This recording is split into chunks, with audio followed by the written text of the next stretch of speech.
When people ask me why I moved to Taiwan, one of the reasons I always give is because Taiwan is so safe. You know, you can walk the streets at night alone and it's fine, or you can put your belongings down and not worry that anyone's gonna steal them.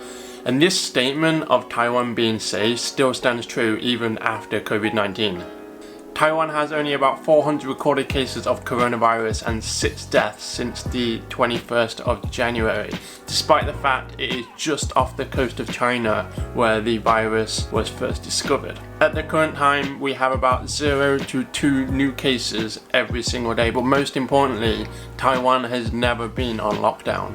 People back home ask me, how is Taiwan, how is your situation? And for me, it is pretty normal. We can still go out, the restaurants are open, I can still go to the gym and climb. Most schools are open, and even like bars and clubs and pubs are still open. So I realized the way that Taiwan is right now is kind of how the rest of the world will be like after the lockdown has been lifted. So I want to share a little bit about how Taiwan is dealing with it right now, and also to take this chance to say thank you, Taiwan. The first thing is that many places like post offices, banks, they all have someone at the entrance who will go and like check your temperature, and they will check everybody, and if you have a fever you will be refused entry and told to go home. And at the entrance of almost every single place, be it a residential building or a shop, there's always a little bottle or an automatic spray thing of hand sanitizer, so you can get your hands sprayed wherever you go. Schools are also asking parents to check their children's temperature every single day, and of course the children also get checked at school. Some restaurants, even restaurants like McDonald's, will have a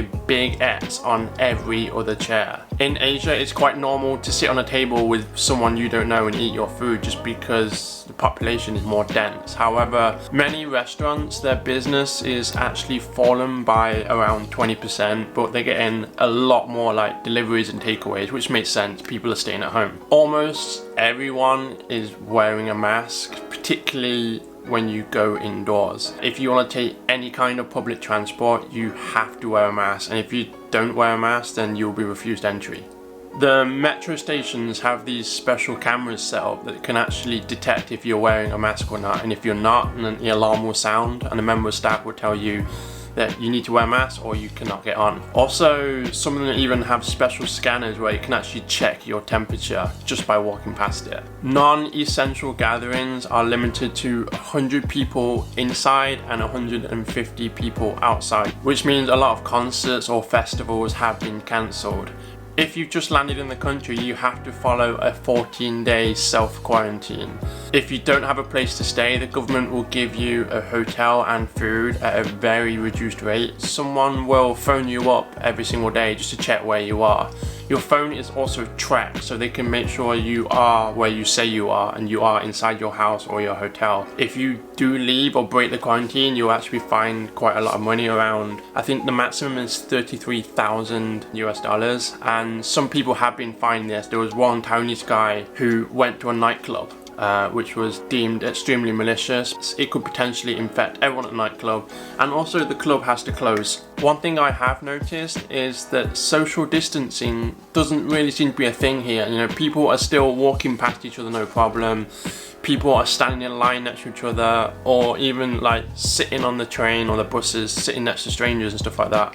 And I asked people why this isn't followed as much as other countries, and the way that they see it is because everyone's wearing masks, it kind of mitigates the need for the social distancing, especially if you're not talking to each other.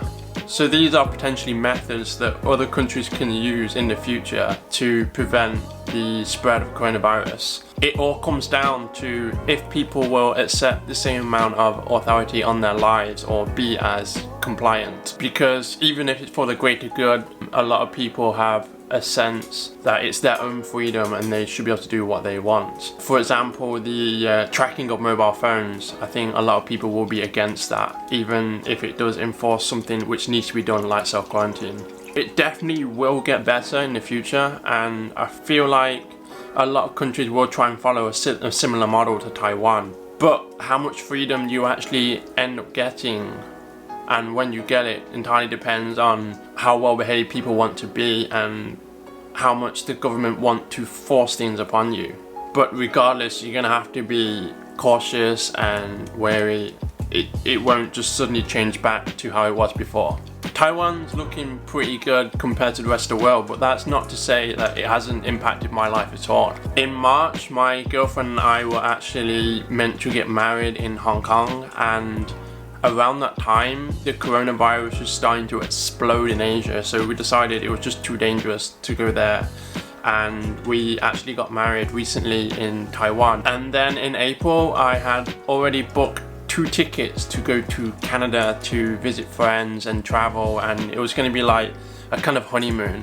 And from there we were going to go to New York and then go to England, travel around Europe for a little bit, and then I was going to get a job in England and move back to England. And literally this whole plan, this whole like massive life plan just changed within a couple of weeks, and of course I'm still in Taiwan. However, I don't feel upset or annoyed by this at all. Actually, I'm like so grateful to be in Taiwan where we have no restrictions on movement and we can still be pretty free. It could be so much worse, and I just want to say 谢谢 Taiwan. I hope you enjoyed this video, guys. Thank you so much for watching. Subscribe if you haven't already, and hit that like button, and I will catch you guys next time. Bye!